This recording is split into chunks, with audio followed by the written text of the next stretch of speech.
With Buster Posey replacing Farhan Zaidi as president of baseball operations, the Giants are clearly going in a very different direction. What exactly does that look like? We'll get into it next.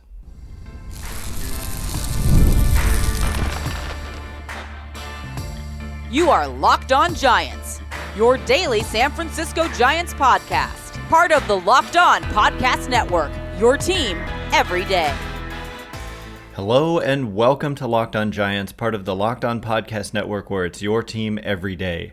My name is Ben Kaspick, and on the show we provide daily episodes Monday through Friday talking about the San Francisco Giants in a way that's data-driven and rational, but also simple, passionate, and accessible to all.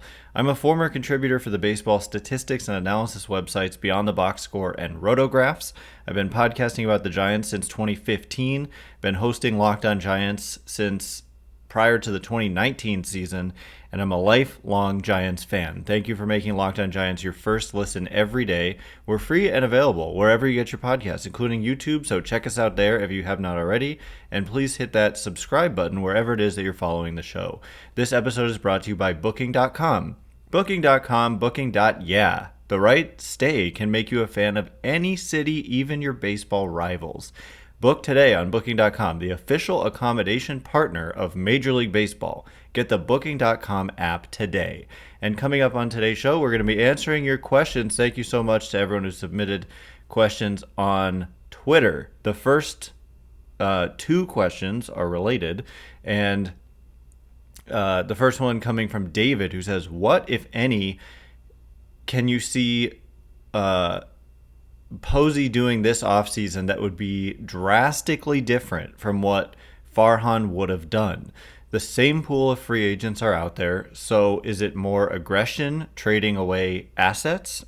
And then relatedly, Clark says, what the heck, JT Snow, asking for you to interpret. So I'll get into what that means in a minute. And so I think, like, Farhan spoke about a week prior to the end of the season about what the offseason priorities were. He said they weren't going to sign a first baseman, so it kind of put Pete Alonso and Christian Walker and a trade for Vlad Guerrero Jr., which people have been asking about for a long time, like out the door or like off the table, because they want to maintain an opening for Bryce Eldridge, the 19-year-old prospect who was drafted last year in the first round and made it all the way to AAA this season. He mentioned that he has a soft spot for Mike Yastrzemski and that he's underrated and good at everything, so that kind of seemed to indicate that he would be tendered a contract as in his last year of arbitration eligibility, which kind of locks up the outfield with Elliot Ramos, Jung-Hoo Lee, and Yaz, and then, you know, some other depth outfielders on the roster as well. But he did mention shortstop being a target, and there's Willy Adames and Ha-Seong Kim as the significant free agents out there at that position. So it seemed like that was Farhan's kind of vision there for free agency. And I would imagine, you know, they've been pretty good at, you know, bringing in pitchers on short-term deals.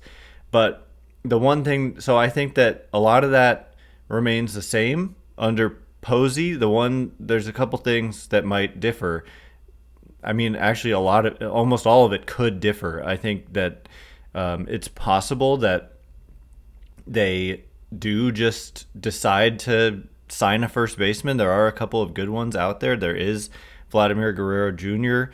As a potential trade candidate, and then Pete Alonso and Christian Walker are out there as free agents. But, you know, Buster Posey has spoken in the past of the importance of your farm system producing a homegrown core that gets people excited. And when you have a Bryce Eldridge, I wouldn't be shocked if Posey's views are the same, that you want to maintain an opening for him if he's ready, even potentially early in 2025. And there is a DH spot as well. And Michael Conforto is mercifully a free agent at last, and they did clear up the Jorge Soler contract. So I think that puts him in a better spot. So you could potentially add a first baseman, but you also have Lamont Wade Jr. and Wilmer Flores. Flores has a player option.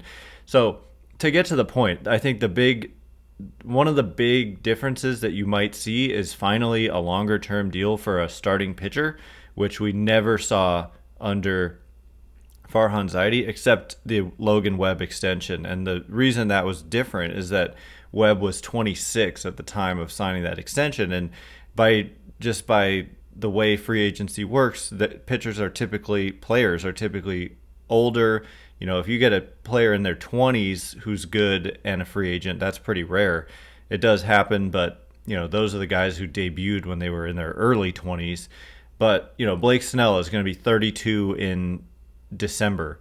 Corbin Burns is a free agent from Bakersfield, went to St. Mary's, and so definitely local ties with Corbin Burns. And so I think that, you know, perhaps bringing back a Blake Snell would, you know, signing a pitcher who's going to be 32 in December to a long-term deal. When I say long-term, I don't know how long-term. I think that Posey's smart enough to realize you don't want to give probably like 6 years to a guy who's about to be 32 in year one, who's a pitcher. You know, these just typically don't go well, but that would be something that we have to see. That's the thing, is I'm just kind of speculating here. We have to see.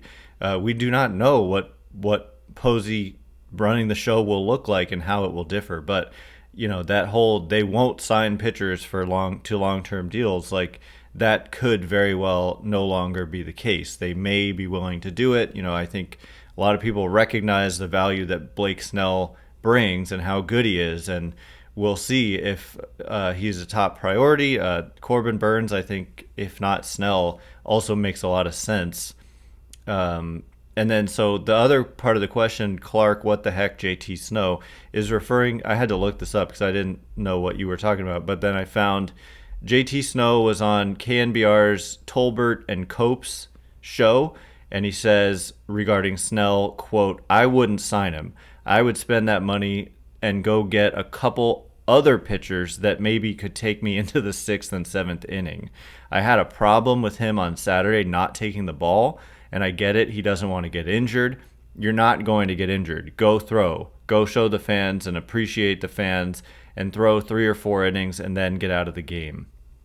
So there, he said some more stuff, but it just kind of, to me, screamed like, I'm not trying to call JT Snow old, but like old man yells at cloud, you know, the classic cliche. Like, I don't know. He's got hundreds of millions of dollars on the line here. His last run at free agency didn't go well. You know, it was coming off a Cy Young season to only get a 2-year deal with an opt-out was a big disappointment for him financially. And so and with the Giants out of the race and with the Cardinals, the team the Giants were facing, out of the race, I did not personally have a problem with Snell not throwing in that last game. And hey, they won anyway. So it's like, I don't know. And then he took himself out of a game earlier in the season, that game where he only went 1 inning and threw like 42 pitches or whatever. He took himself out, and maybe that's like, I don't have it today. I don't want my numbers to go inflated or whatever. I don't know what was behind that, but he's got a lot on the line financially, and so it's hard to blame a guy. Like, you could get injured. To say you're not going to get injured, he could get injured. It could happen. You know, it just wasn't worth the risk given that there was nothing on the line. So I wouldn't not sign a guy. And to say I want to give a guy who can go, what does he say, 5 or 6 innings? Or 6th and 7th inning. Well, I kind of got to fact check JT Snow on this one, because I do believe that Snell frequently, I mean, he pitched a 9-inning no-hitter, right, of course. And let's see, his last handful of starts, he went 6, 6, 5. This is working backwards. His last start of the year, he went 6. The start before that, he went 6. The start before that, 5, and then 1, and then 7, 3, 7, 6 and a third, 6, 9, 6, 6, 7. So he's just wrong. Like, he wasn't paying attention, didn't look at the numbers. Like, I don't know what, but Blake Snell, when he was on this roll he was on to end the year, frequently pitched into the 6th, 7th innings, and even 9 once. So yeah, JT Snow just doesn't have a huge influence. It's just his opinion, and he's allowed to have it. But I happened to not really agree with him and didn't have a problem with Snell not pitching that last game. Anyway, coming up in just a minute, more questions and answers, including are fans overlooking the inexperience of Buster Posey to run this team? We'll get into it in just a minute. And before we do, today's episode of Locked On Giants is brought to you in part by Booking.com. Booking.yeah. Explore those U.S. cities you always secretly wanted to learn more about, like, I don't know, San Diego, Los Angeles, even your baseball rivals, right? And man, the vibe in San Diego is kind of off the charts, and the Dodgers and Padres are going to meet up in the National League Division Series, in one of the two division series, with the Padres moving on yesterday after sweeping the Braves. And so, the right stay can make you a fan of any U.S. city, even your baseball rivals, even two of your baseball rivals. And those are some, honestly, especially San Diego, in my opinion, great places to go. So Booking.com delivers exactly the right U.S. stay for you. Booking.com can help you book a stay that's close to your home team's or rivals' stadium. No matter what team you're rooting for this postseason, Booking.com can make you a fan of any U.S. city. From hotels that look over stadiums to family-friendly resorts to cute bed and breakfast stays, Booking.com has so many choices across the U.S. The right stay can make you a fan of any U.S. city, even your baseball rivals. Booking.com, Booking.yeah.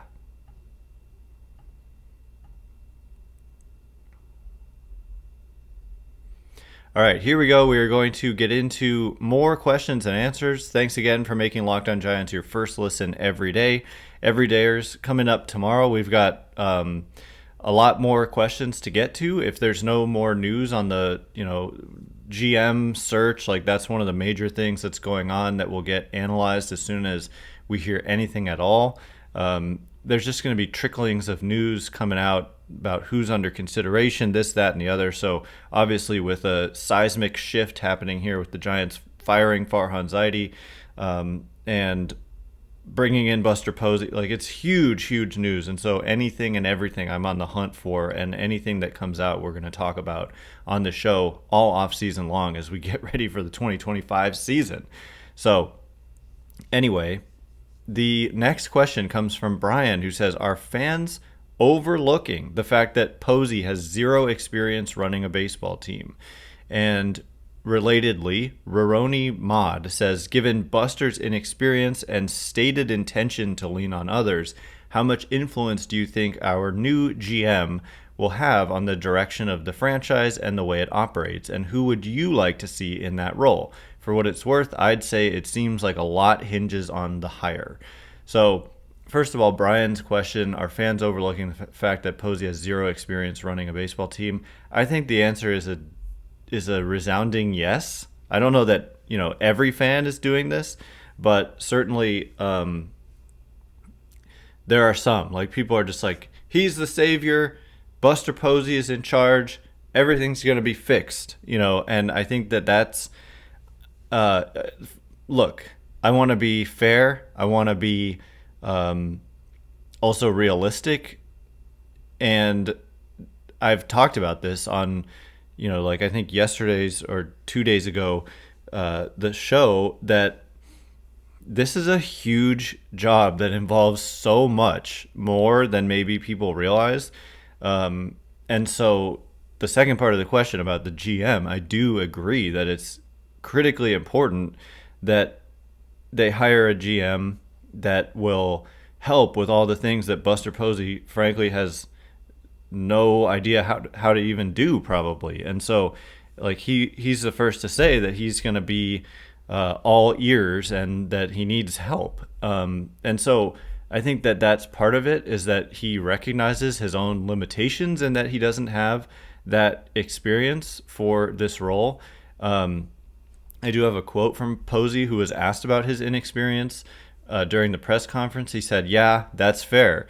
Everybody's entitled to their opinion, and one of my strengths will be that I'll be all ears and taking in information from people who have been doing this for a long time.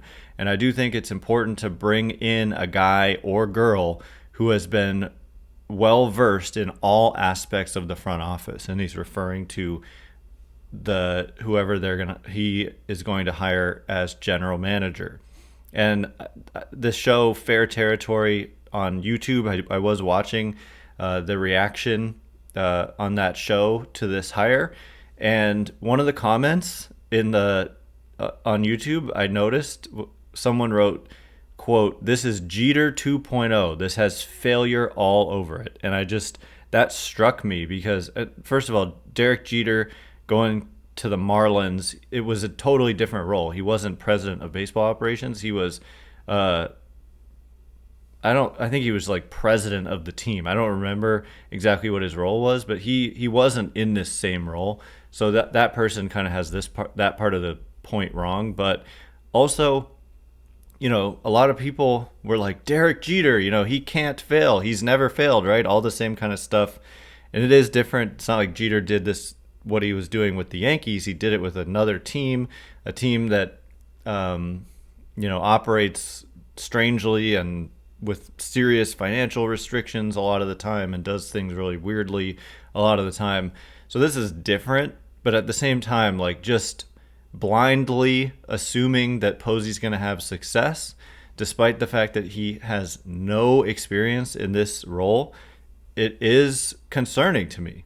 And I'm not trying to be negative at all. I hope more than anything that he succeeds. Like that, I hoped more than anything that Farhan Zaidi succeeded because, first and foremost, like I said, I'm a Giants fan. And so all I want is the best for this organization. And so I never had anything personal on the line with any of these hires. But it is, I know someone who has worked with Pete Patella in Houston, and I don't want to get too specific, but made a comment basically expressing that they would be surprised if Pete Patella stuck around, and that saying that they're going to reassign him is kind of like a soft firing. I've heard otherwise from like Alex Pavlovich, not one-on-one, but like I just was listening to the Giants Talk podcast, and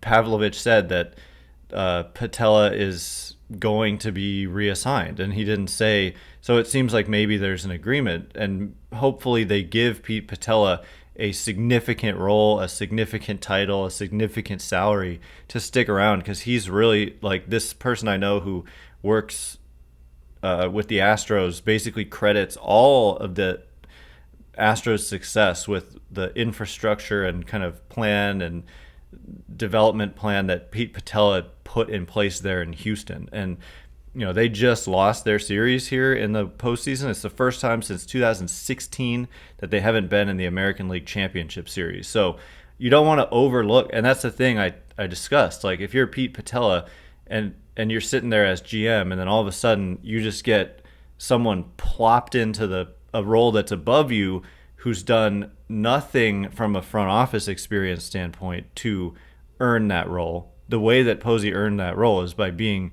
a player. But there are some people who have worked their whole lives working their way up in a front office to get to that point. And so I could see how certain people would be perhaps irritated, especially if you currently work for the Giants. And like for Pete Patella, if you're getting demoted, he very well could just be like, you know what, I'm just gonna go be a GM elsewhere. And so that I do think that does get overlooked a little bit. I will be very interested to see if we get like confirmation on Pete Patella. Is he in fact for real staying?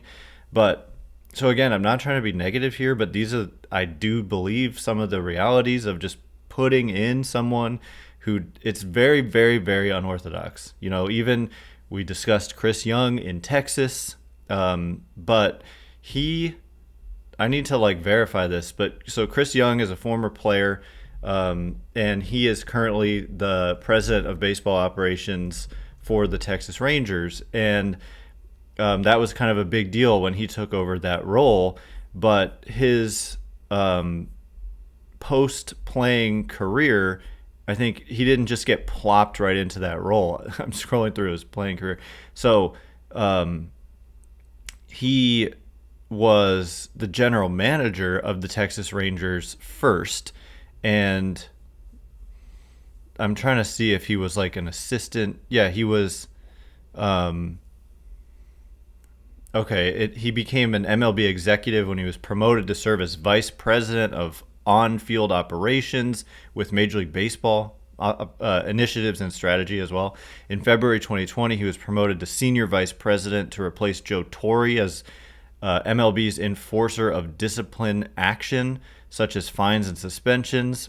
He also oversaw on-field operations and umpiring departments, and then he was named GM of the Texas Rangers in December 2020. So he had just some prior experience, and then it doesn't outline that he was promoted to president of baseball operations. So that may be that they just are misnaming that he was named general manager, and when in fact he was named president of baseball operations. Regardless, it's just unorthodox what's happened here with the Giants, and perhaps it works. Perhaps it is like a stroke of genius, and you don't need these, Ivy Leaguers. Not that Farhan went to an Ivy League school, but you don't need these like outsiders, so to speak, to come in and run your team.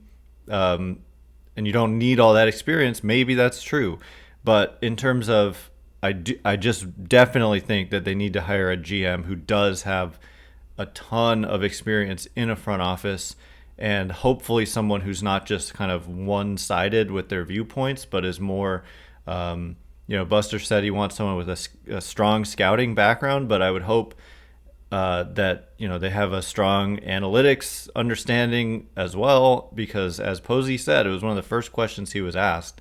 He was like, yeah, no, analytics, of course, we're going to use them. They're here to stay. They have a place in the game forever, and you're not just going to get rid of them. They have value and they have a place. And if you ignore them, you're going to be left behind. And I think Posey is smart enough to understand that. He also played I think it's important that he played in 2021 under Farhan Zaidi's regime. He played with Gabe Kapler. He played with that new coaching staff that helped him change his swing, and he had this huge revitalized season. And so I think Posey does have that perspective as a player of playing for kind of the older school, like before these changes came into baseball and after. He played for Bochy and Sabian and Evans, and he also played for Zaidi and Kapler and Donnie Ecker and all these guys. So I think that is really important and will hopefully shape his opinion, like looking at that 2021 season and not just seeing it as a fluke, but also understanding that part of that was, biomechanical swing change type stuff. And I hope the Giants just don't steer too far away from that with Posey. And in terms of who the GM is, I'll give my opinion on that, but also talk about some actual moves. The middle infield in particular, we're going to discuss what the state is there with Tyler Fitzgerald having the season he had and the free agents that are out there. We'll get into all of that in just a minute. And before we do, today's episode of Locked On Giants is brought to you in part by FanDuel. Hey, NFL fans, you can start the season with a big return on FanDuel, America's #1 sportsbook.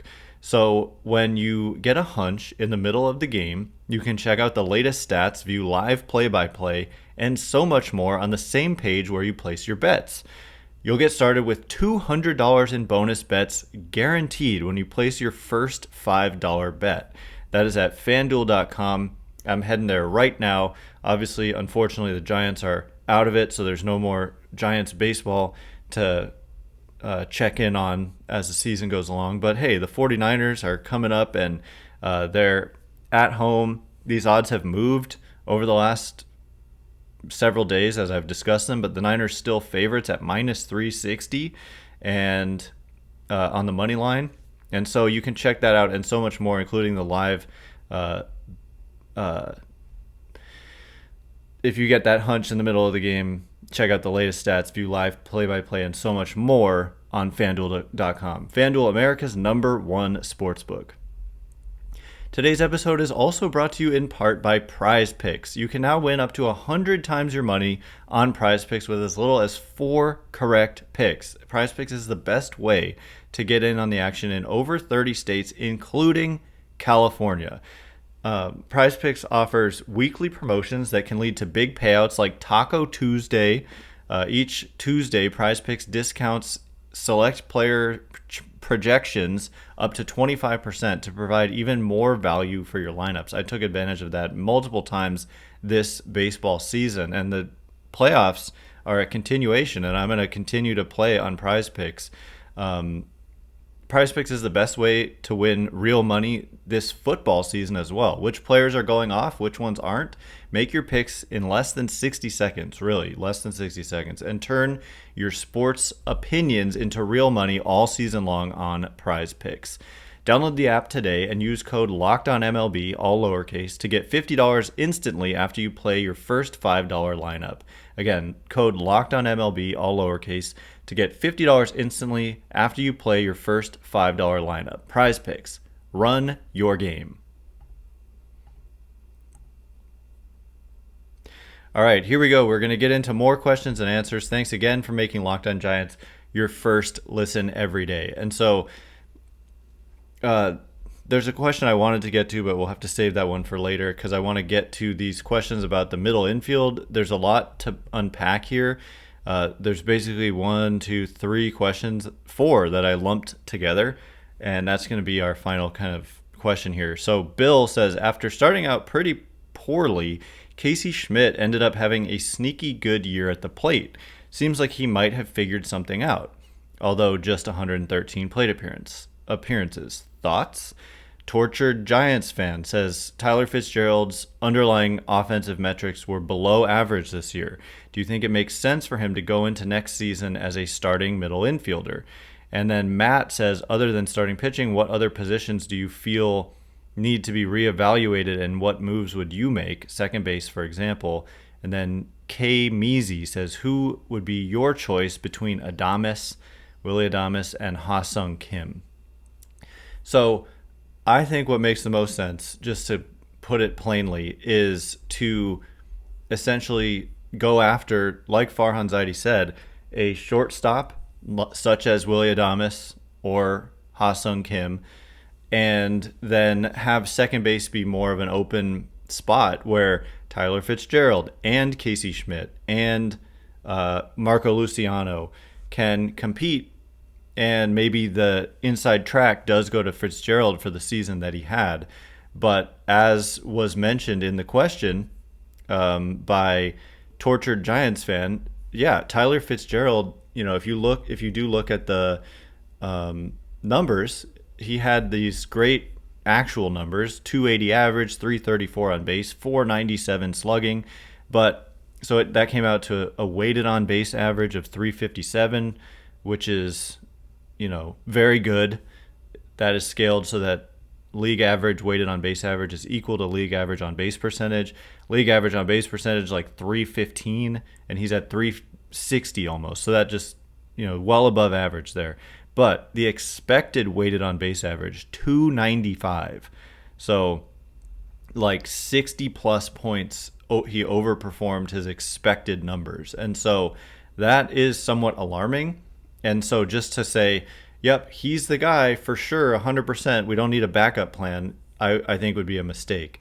So, and that's where it's good to have a Casey Schmitt. If you look at I've got these like rolling numbers, this kind of chart that shows like his 15-game rolling offensive performance, and it just shot up basically starting at the end of August. And yeah, so he ended up with a 109 weighted runs created plus. So his expected weighted on base average was better than Tyler Fitzgerald's, and his actual wasn't as good, but 252 average, just 283 on base, meaning he doesn't walk, just a 3.5% walk rate, and the chase rate remained really high. But he hit for some impact power when he got his hits. So a 477 slugging.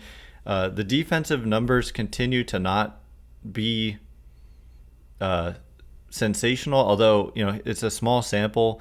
And at third base, they're really good. But Matt Chapman, he just hasn't done a great job at shortstop per the, defensive metrics like defensive runs saved, outs above average, all kind of negative on him as a shortstop.